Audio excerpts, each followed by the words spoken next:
तो चलिए हम लोग आ चुके हैं क्लास 10 का जो है ऑब्जेक्टिव क्वेश्चन को लेकर। वो भी चैप्टर जो है आपका तत्वों का वर्गीकरण, 5 चैप्टर से है तत्वों का वर्गीकरण, और ये रासायनिक है आपका केमिस्ट्री से है। और यहाँ पे हम लोग पढ़ेंगे 20 ऑब्जेक्टिव क्वेश्चन को समझेंगे। और चलिए तो हम जल्दी से देर न करते हुए फटाफट कर लेते हैं। दिया है कि आवर्त सारणी के उदग्र स्तंभों को क्या कहा जाता है। तो आपसे एक रिक्वेस्ट है कि अगर मेरे चैनल पे आप नए हैं तो मेरे चैनल को सब्सक्राइब कर लिए, ताकि जो आपको है मेरा वीडियो रोज़ अप टू डेट आपको मिलता रहे।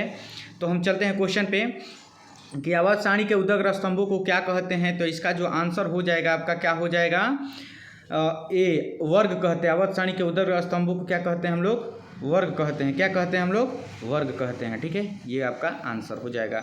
चलिए दूसरा नंबर क्वेश्चन को हम देख लेते हैं। दूसरा नंबर क्वेश्चन क्या दिया हुआ है। दूसरा नंबर क्वेश्चन दिया हुआ है कि आवर्त सारणी में कितने वर्ग होते हैं। आवर्त सारणी में कितने वर्ग होते हैं। तो इसका जो आंसर हो जाएगा आपका सी 18 वर्ग होते हैं। कितने होते हैं, 18 वर्ग होते हैं। ठीक है, चलिए नेक्स्ट क्वेश्चन को देख लेते हैं हम लोग। तीसरा नंबर क्वेश्चन को, तीसरा नंबर क्वेश्चन दिया हुआ है कि आवर्त सारणी के प्रथम वर्ग के सदस्य हैं। आवर्त सारणी के प्रथम वर्ग के सदस्य कौन से हैं।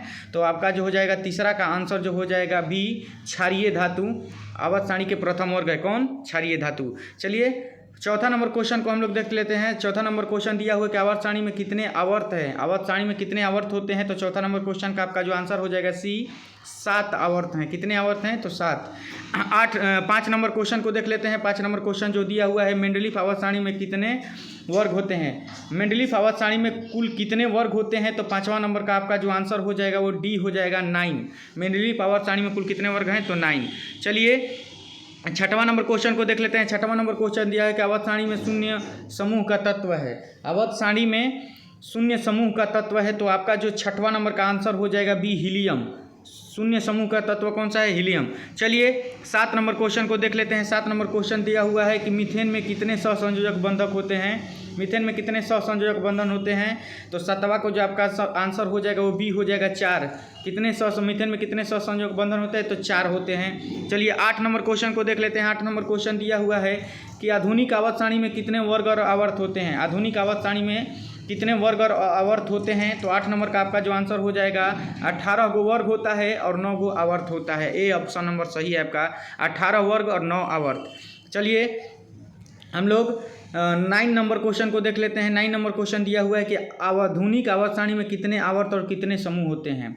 अब यहाँ पे पूछ दिया कि कितने आवर्त होते हैं और कितने समूह होते हैं। तो 9 नंबर का आपका आंसर जो हो जाएगा 9 गो आवर्त होता है, 18 गो समूह। बी नंबर ऑप्शन आपका सही हो जाएगा। कितने, 9 आवर्त और 18 समूह। 10वां नंबर क्वेश्चन को देख लेते हैं। 10वां नंबर क्वेश्चन दिया हुआ है कि आधुनिक आवर्त सारणी में तत्वों के वर्गीकरण का आधार है। आधुनिक आवर्त सारणी में तत्वों के वर्गीकरण का आधार है।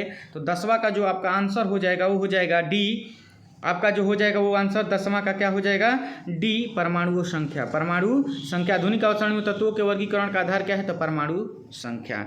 चलिए 11 नंबर क्वेश्चन को देख लेते हैं। 11 नंबर क्वेश्चन आपका दिया हुआ है कि अमोनिया के अणु में नाइट्रोजन और हाइड्रोजन के परमाणु की संख्या का अनुपात कितना होता है।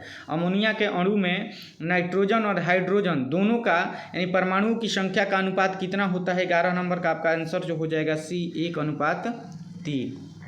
1:3 हो जाएगा। 12 नंबर क्वेश्चन को देख लेते हैं। 12 नंबर दिया है कि आधुनिक आवर्त सारणी का आधार है। आधुनिक आवर्त सारणी का आधार है। तो 12 नंबर का आपका जो आंसर हो जाएगा वो हो जाएगा आपका बी, परमाणु संख्या। पहले भी ऊपर हम क्वेश्चन जो आधुनिक आवर्त सारणी का आधार कौन सा है, तो परमाणु संख्या। चलिए 13 नंबर क्वेश्चन को देख लेते हैं। 13 नंबर क्वेश्चन दिया हुआ है कि आवर्त सारणी में क्षैतिज कतारों को क्या कहते हैं। जो आवर्त सारणी है उसमें क्षैतिज जो कतार होते हैं ऐसे, उसको हम क्या कहते हैं। क्षैतिज ये होता है सोया हुआ जो रहता है, पड़ी हुई।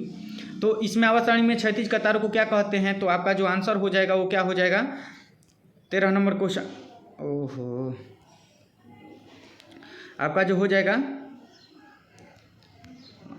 13 नंबर क्वेश्चन का आंसर आवर्त सारणी में क्षैतिज कतारों को क्या कहते हैं। तो आपका जो आंसर हो जाएगा ये हो जाएगा 13 का बी हो जाएगा, आवर्त कहते हैं। आवर्त सारणी में क्षैतिज कतारों को क्या कहते हैं, आवर्त कहते हैं। चलिए हम लोग देख लेते हैं 14 नंबर क्वेश्चन को।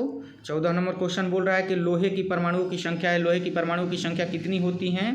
तो 14 नंबर का आंसर जो हो जाएगा बी हो जाएगा, 26 होते हैं। लोहे की परमाणुओं की संख्या 26 होती है।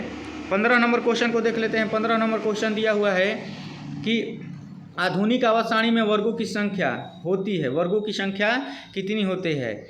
तो यहाँ पे 15 नंबर का जो आपका आंसर हो जाएगा वो हो जाएगा बी, 18 को होता है। कितने होते हैं? 18 होते हैं।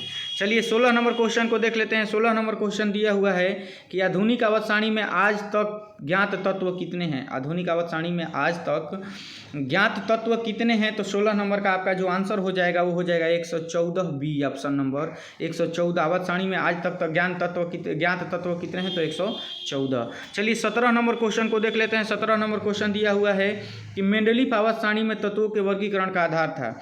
मेंडलीफ आवर्त सारणी में तत्वों के वर्गीकरण का आधार था। तो 17 नंबर का जो आपका आंसर हो जाएगा वो हो जाएगा ए, परमाणु द्रव्यमान। क्या था? परमाणु द्रव्यमान के द्वारा मेंडलीफ तत्वों को वर्गीकरण का आधार था। चलिए 18 नंबर क्वेश्चन को देख लेते हैं कि ओजोन के एक अणु में ऑक्सीजन के परमाणुओं की संख्या कितनी होती है? मोस्ट इंपोर्टेंट क्वेश्चन कि ओजोन के एक अणु में ऑक्सीजन के परमाणु की संख्या होती है कितना? तो 18 नंबर का आपका जो आंसर हो जाएगा डी, 3। ओजोन के एक परमाणु में ऑक्सीजन की परमाणुओं की संख्या कितनी होती है? तो 3 होती है।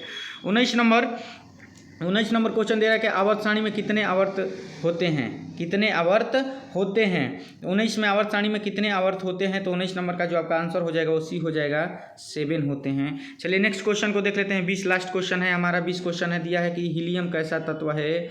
हीलियम कैसा तत्व है? तो आपका जो आंसर हो जाएगा 20 का ए, अक्रियस है, अक्रिय तत्व है। कैसा है?